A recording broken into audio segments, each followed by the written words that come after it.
The Rawlings R9 is $130 and it's directed at youth. When I say youth, I don't mean like 5-year-olds. I don't even mean elementary school, more like high school kids and maybe even middle school. Many of you are probably already thinking that this is very similar to the Gold Glove Elite. Yes, it is. So today we're entering the glove gulag where we're comparing the Gold Glove Elite to the Rawlings R9. It is kind of interesting though, because this is typically like 150 bucks and this is 130. So what is the difference? For anyone out there who's uninterested because it's a cheap glove, this video really matters because 130 bucks is pretty affordable. A few short years ago, Heart of the Hides were like 240 bucks. Now they're 280 bucks. Just like the rest of the world right now, things are becoming more expensive and not everybody can just drop that much money on a glove. So it's extremely important to find out if this is actually a solid glove. If you didn't notice already, this is actually a finger shift model, so they want you to wear it 2 in the pinky. The leather is so loose that it's practically ready to go right away, but I'm gonna work on getting 2 hinges started and actually form a pocket. It shouldn't take a lot of work, but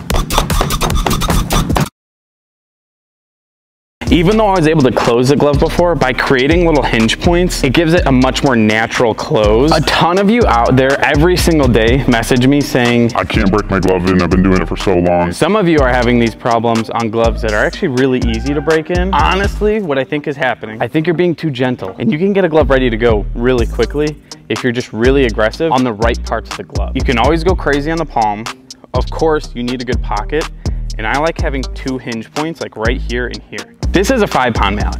I also have a 10-pound mallet, and that is extremely effective when you just go crazy. I have a little bit more to say about the glove. The finger hole here feels like it's really far away. Like I have normal sized hands and my finger just kind of like barely pokes out of it. For the younger kids, like middle schoolers, they might just barely have their finger sticking out. That's not that big of a deal, but it's something I noticed. So we already mentioned it, but it's really soft. Rawlings says it's like 20% player break-in, and that is definitely true. This thing was ready to go after just like 3 minutes of pounding away with a mallet. The pocket's already there, which is good, but let's talk about the 6-finger web. I've mentioned before that it feels like the ball can almost slide out with this web because there's nothing at the top. My experience has been, it feels like it might happen, but it doesn't happen. But let me show you. I catch the ball, right? 2 in the pinky. The pocket feels great, but watch what happens.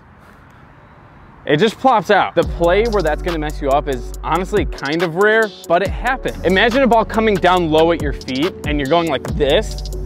Like already the ball is at the very edge of the glove. It is possible for it to fly away, but that is something to note. It's a little goofy that that happens. So for reference, this glove is used for softball, so it's got a massive pocket. And if I go like that,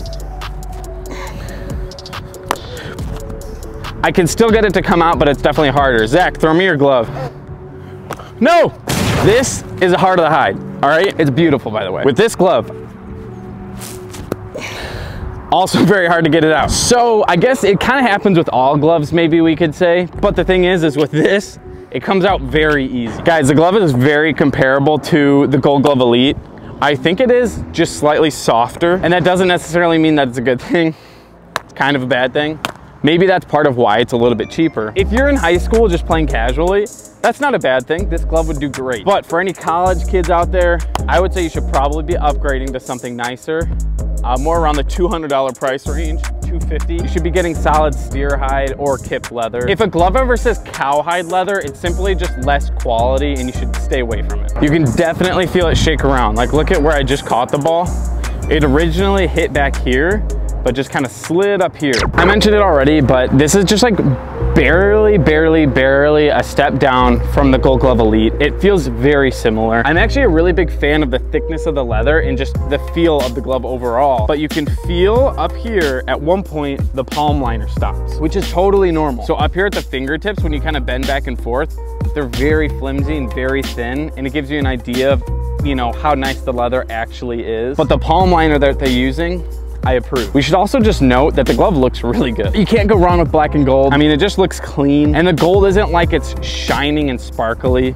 Also, for those of you wondering, the laces on this glove are very nice. Rawlings does a really good job at having nice laces on all of their gloves, so continue to do that, Rawlings. And so the glove is 12 3/4 inches. I actually don't think I even mentioned that yet. For anybody out there wondering if this would also work for softball, heck yeah, this would be a great slow pitch softball glove, really at any position, infield or outfield. But back to like our main target, which would be like high school baseball athletes. This is a fantastic glove if this is your secondary position. This is also a fantastic glove if you can't afford anything nicer. There's always the option of trying to find something at a similar price range, like $130, but just used. And if that is the case, you might get lucky and find something like an A2000 or a Heart of the Hide, but it's likely going to be pretty beat up. This is a sure way to get a really solid glove for 130 bucks. If you take care of this thing and aren't just shoving it in the bottom of your bag like this, it'll last you quite a bit. That didn't make sense. It'll last you a while. This glove here has been used for a few years in a row now, actually, for slow pitch softball. Great glove. It has a lot of life left in it, and it's because we took care of it. We didn't just throw it in the bag. It makes such a big difference just to take care of your glove. But if you're taking baseball more seriously,